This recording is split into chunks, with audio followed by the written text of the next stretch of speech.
सभी जिला संयोजक और प्रभारी की बैठक आहूत की गई है। आने वाले समय में पार्टी ने लक्ष्य निर्धारित किया है।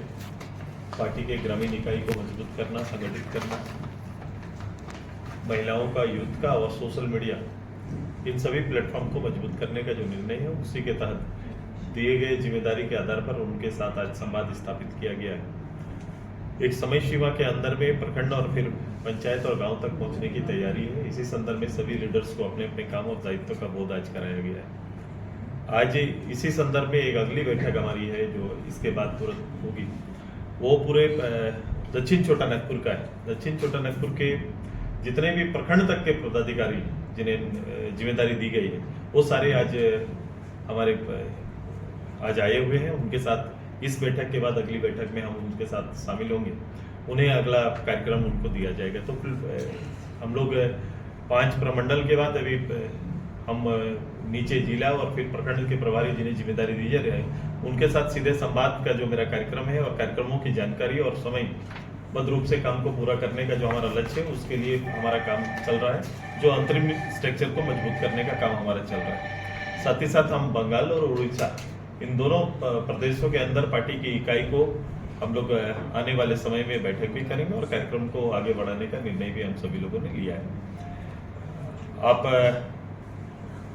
सभी लोगों ने कल जो लोकसभा में जो वक्फ बोर्ड का जो संशोधन बिल आया है, उसके संदर्भ में पार्टी ने अपना पक्ष हाउस के अंदर रखा है।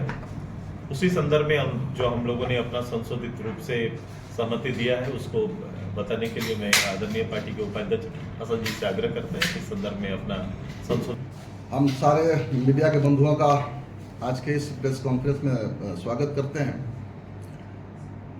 कल भारत के इतिहास में एक नया अध्याय लिखा गया जब वर्तमान भारत सरकार ने, एनडीए की सरकार ने वक्फ संशोधन विधेयक 2024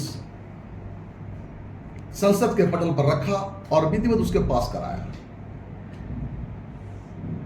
इस संदर्भ में मैं कहना चाहूंगा कि ये स्वागत योग्य कदम है। हमारी पार्टी ने इसका स्वागत किया है।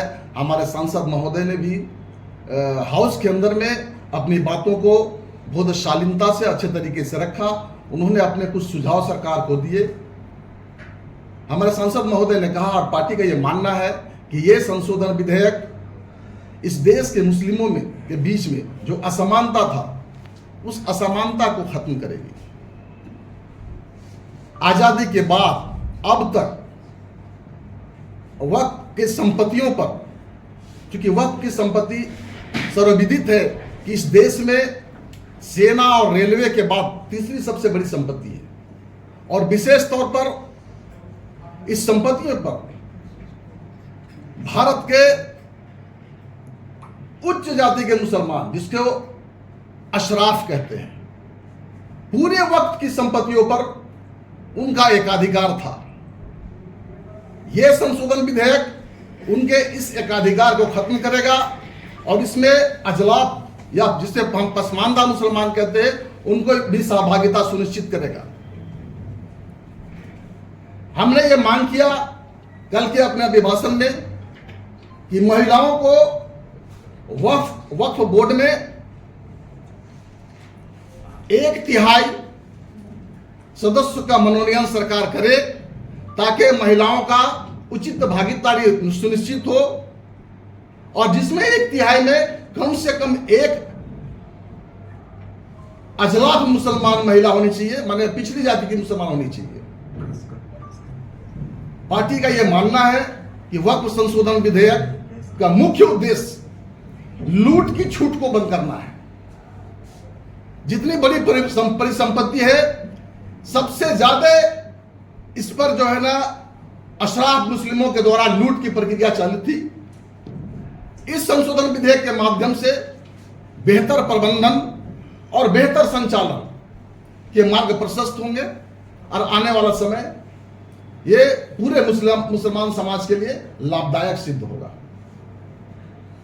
एक सवाल आ रहा है कि जो वक्फ संशोधन बिल जो आया है उसमें गैर मुस्लिम को भी अब शामिल किया है। हमने, हमारे सांसद महोदय ने इस मुद्दे को भी रखा वहां पर। उन्होंने अपने अभिभाषण में कहा कि एक बार गैर मुस्लिम सदस्यों को जो रखने की बात है उस पर पुनर्विचार किया जा सकता है। हमने इस तरह की बातों को रखा है। The Street News, like, share and subscribe.